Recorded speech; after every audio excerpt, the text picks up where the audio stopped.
de détails sur l'attaque contre des civils algériens par un drone marocain.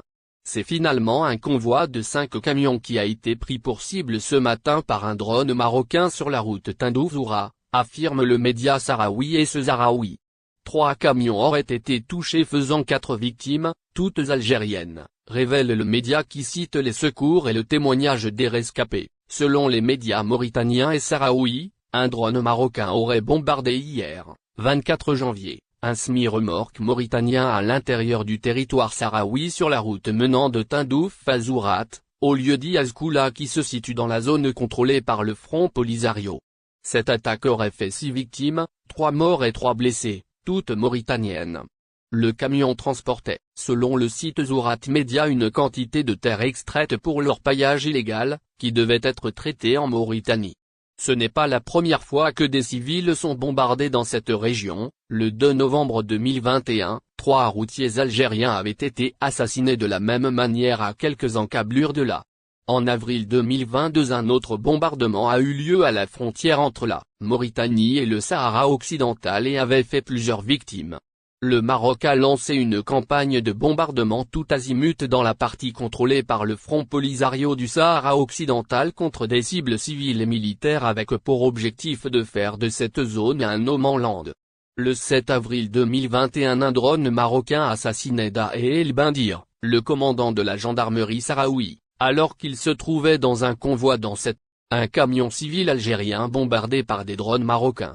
Les bombardements de l'armée marocaine contre des camionneurs civils, empruntant ce qui est devenu un couloir de la mort, à savoir le tronçon routier, à l'état de piste, situé à la frontière entre le Sahara occidental et la Mauritanie, se poursuivent dans l'impunité totale. Selon le site d'information Mena Défense, spécialisé dans les questions militaires, citant des médias mauritaniens et sahraouis, une nouvelle attaque au drone marocain a ciblé, mardi, un semi-remorque mauritanien sur la route menant de Tindouf à Zourat, au lieu-dit Azkoula, situé dans le territoire sahraoui contrôlé par le Front Polisario.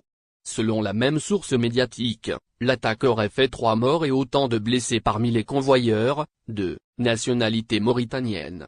Un site électronique mauritanien, Zourat Média, cité par Mena Défense, croit savoir que le camion bombardé par le drone marocain transportait une cargaison de terre devant être acheminée en Mauritanie dans le cadre d'une activité clandestine d'orpaillage. Depuis l'acquisition par le Maroc de drones d'attaque, livrés par l'allié israélien, avec lequel Rabat a conclu un partenariat stratégique en matière de défense, à la faveur de la normalisation des relations entre les deux parties, l'armée marocaine, retranchée dans ses casernes au-delà du mur de sable, dans la portion du territoire sahraoui occupé, envoie, comme dans un jeu vidéo, ces drones tueurs contre les civils qui s'aventurent dans cette zone.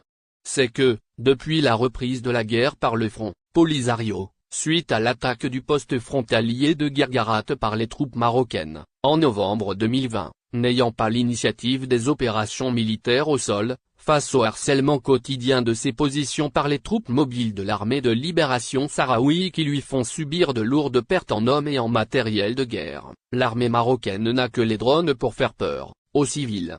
L'objectif étant d'instaurer une espèce de zone d'exclusion militaire dans cette région sous contrôle de l'AL, d'où partent les incursions des troupes du Polisario qui pilonnent les positions avancées de l'armée marocaine implantée dans les territoires sahraouis occupés.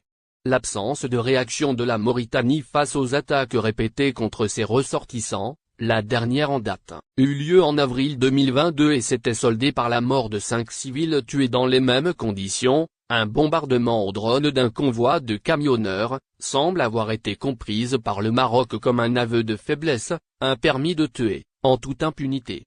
Le 7 avril 2021, un drone marocain assassinait, dans la même zone, Dahe El Bendir, le commandant de la gendarmerie sahraoui. L'Algérie avait eu, également à déplorer, au lendemain de la célébration de la date symbolique de l'anniversaire du déclenchement de la lutte armée, le 2 novembre 2021, la mort, dans la même zone, de 3 de ses ressortissants, victimes d'un bombardement criminel au drone. Les autorités algériennes avaient averti alors que le crime ne restera pas impuni, tout en optant pour la voie de la sagesse et de la raison pour ne pas tomber dans le piège de la provocation marocaine visant à entraîner l'Algérie dans le conflit, avec les conséquences qui en découleront pour la stabilité de toute la région. L'option n'est pas à exclure. Se croyant fort du soutien militaire, en armement et en conseiller de son nouvel allié israélien, le Maroc pense qu'en cas de conflit armé le rapport de force serait en sa faveur pour imposer, militairement, le fait accompli colonial au Sahara occidental, qu'il n'a pas réussi à obtenir par la voie politique et des négociations qu'il n'a eu de cesse de torpiller. La question se pose de savoir, jusqu'à quand la Maroc continuera-t-il à brocarder des ressortissants de pays voisins avec lesquels il n'est pas en situation de confrontation armée et qui ont fait preuve de responsabilité et de retenue en s'abstenant, jusqu'ici, de recourir, légitimement, à la force pour faire cesser ces actes répétés de provocation, de banditisme d'État, qui s'apparente à un casus belli.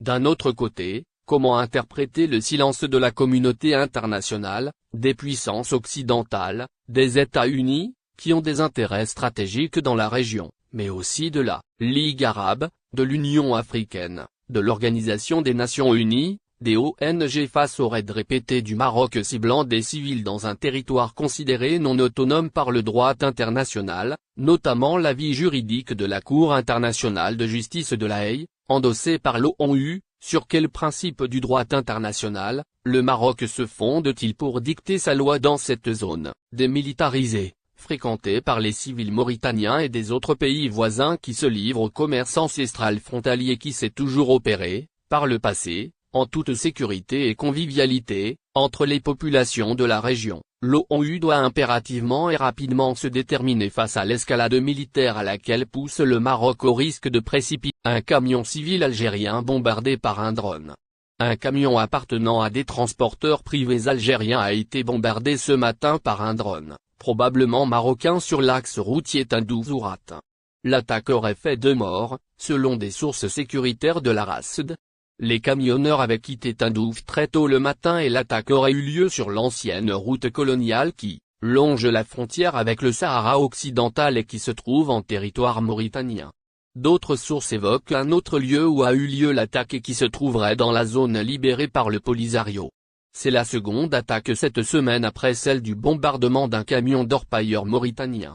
C'est aussi la deuxième fois que des civils algériens sont tués par l'aviation marocaine après le bombardement du 1er novembre 2021 et qui avait fait 3 morts.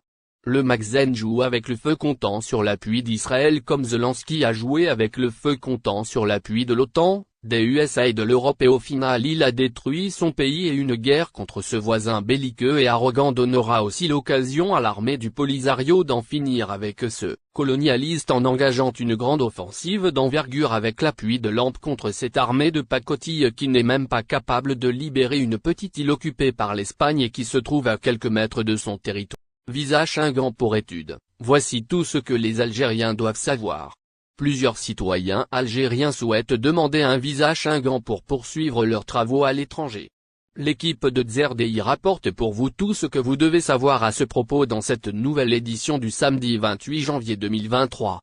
En effet, la plupart des Algériens désirent se procurer un visa Schengen pour entamer des travaux à l'étranger. En revanche, la délivrance de celle-ci est parfois difficile. Pour cela, ces derniers doivent suivre un certain nombre de démarches pour éviter d'éventuels refus. Il s'agit en tout cas de ce que rapporte le journal Jalia des aides dans son nouveau numéro. Il convient de noter que les citoyens algériens souhaitant poursuivre leurs travaux à l'étranger doivent d'abord demander un visa long séjour mention étudiant. Ce dernier est valable de 4 mois à 1 année.